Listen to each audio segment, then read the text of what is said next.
How's it going, guys? Today I'm going to be featuring the Rune, the Tier 8 German heavy cruiser, with Hindenburg being teased for next year along with Jinan. I decided to take out Rune just like I did the Sejong like a few days ago. Actually, I think I played this game first, I just edited the other one sooner.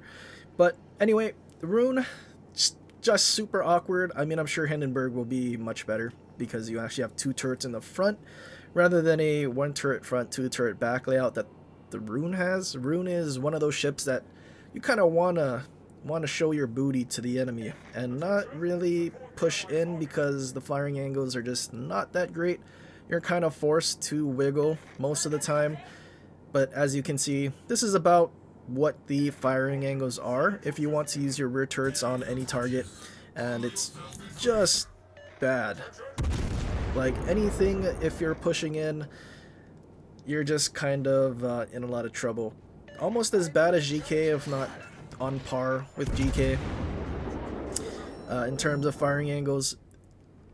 So at least Hindenburg, I mean, ideally it would get its 30mm casemate, but if it gets its 27, I mean, at least if you're angled slash bow in, you'll at least have your two turrets in the front versus one, which kind of is why Rune suffers a lot and why it's much more focused at kiting away than actually pushing in, which is something, funnily enough, in this match, I'm kind of forced to push in a lot because, well, the enemy team doesn't really push. They kind of just sit there and, well, we're forced. Well, not really forced. We didn't have to go after them, but what fun is sitting at our spawn waiting for the enemy that's not going to do anything, waiting for them to actually do something. So we just take the initiative and we just simply go and find an opportunity to go get some broadsides. We are using Riegerwald, so our AP is much better. I am not sure. I don't think I have Arthas. I'm pretty sure I do have Lip though, and Lip, as you land AP shells, you'll deal more damage with your AP. So with something like Rune and Riegerwald, it just sort of synergizes really well. I think I'm using Mikawa for some concealment. Otherwise, the concealment of this thing would be, I think, closer to 12 kilometers, which honestly is kind of a bit much. I don't really enjoy being spotted from the moon while I'm in cruisers, and I kind of like the ability to move around the map. There was an enemy Neptune though that pushed into the cap, so I'm kind of hoping that maybe he gets spotted and we have an opportunity to, well, Dev Strike the Neptune, as there is the Voldy and the San Louis just sitting there. Interestingly, Neptune is trying to leave the cap though, and he is broadside to us, so we have a pretty good broadside as we absolutely smash the Neptune. Not quite a Dev Strike, but we do get a lot of damage. Friendlies are also trying to finish him off. Neptune's heal, not quite enough to save him at this point, and we do finish him off. Voldy, flat broadside. Rune AP with Riegerwald, absolutely nasty. We're still going to get a lot of pens even from this range, which is very nice. And it also helps that Voldy is shooting HE. Had he been shooting AP, we'd probably be getting chunked a lot worse. And, well, not really enjoying trying to kite away towards a border and not really having a whole lot of room. San Louis, though, could be a problem if we let him farm us too much, so we're definitely going to have to throttle jockey a bit and try to dodge as many shells as we possibly can.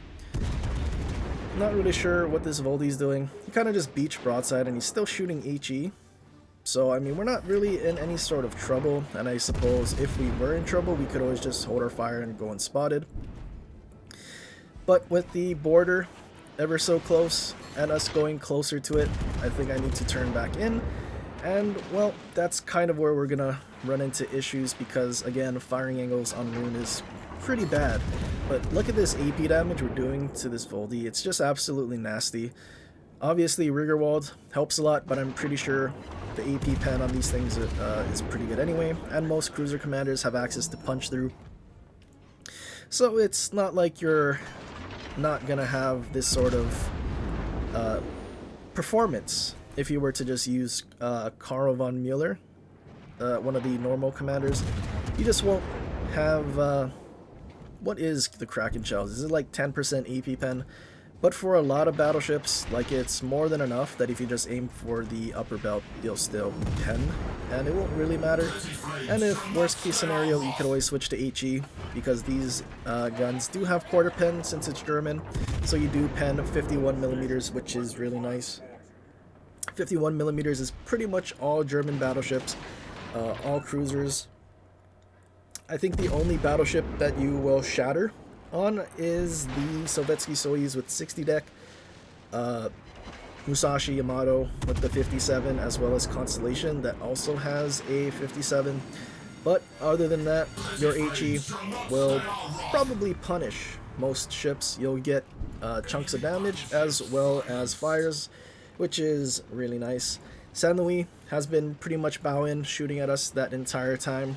And we've honestly traded the full HP of that Voldy for, I don't know, what is it, like 10k HP, so pretty good trading.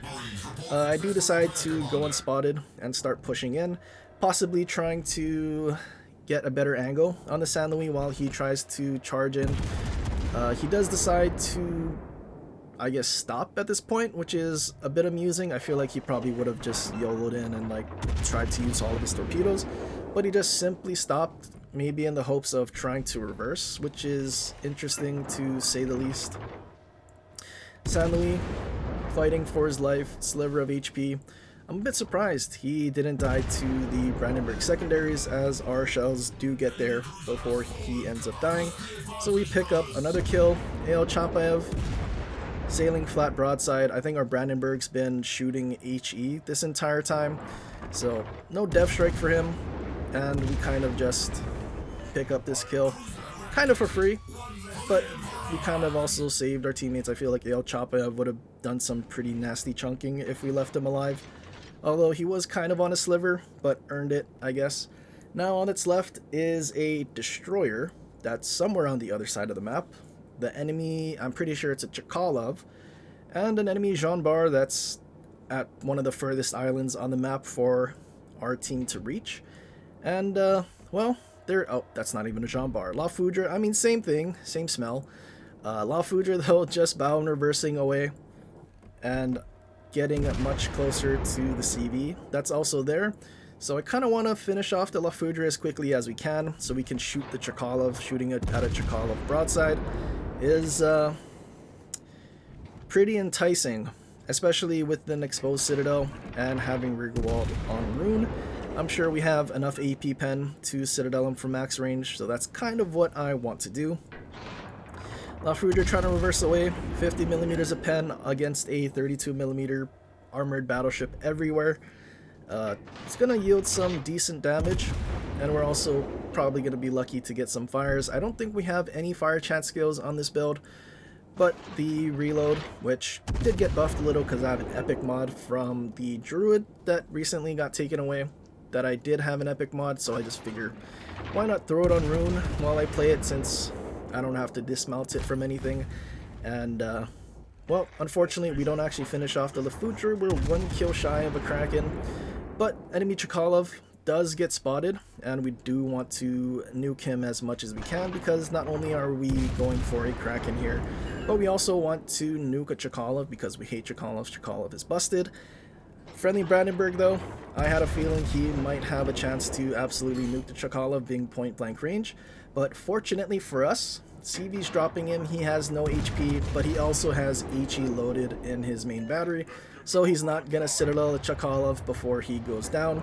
So now it's basically free for us to absolutely nuke. We got a lot of Citadels in this match, and we do secure a Kraken as well. Unfortunately, no Confederate, which honestly kind of interesting. We did shoot at 6 things, but I guess Chapaev we didn't do nearly enough damage to warrant the Confederate. So unfortunate in that regard, but still pretty epic game in Rune. 192,800 damage. Pretty good. Over 3k XP as well for not getting any objectives, and basically just charging down the flank and shooting AP at pretty much everything except the La Foudre. Just well, obviously lucky match. I mean, we had a lot of paid actors. I don't know what that Voldy was doing, We positioned ourselves well though for the Neptune, and it paid off. But Riggerwald, I think, is probably the go-to guy if you're planning to use AP on any German cruisers. We did have Lip for more damage as we land more AP shells, which I'm pretty sure you could tell the difference when we're shooting at the Voldy that was constantly beaching flat broadside and shooting HE. And I mean, obviously cracking shells and punch through just synergizes really well for AP shells. AP build Rune, absolutely nuking the enemy team in 2025. Actually, I think I played this game in 2024. I lied. Not quite 2025, but the video's in 2025. So, yeah. Hopefully you guys enjoyed this one, because I definitely did. And if you did, leave a like and subscribe for more and share with your friends. Or leave a comment down below on other ships you want to see in the future. But anyway, guys, till next time, aloha.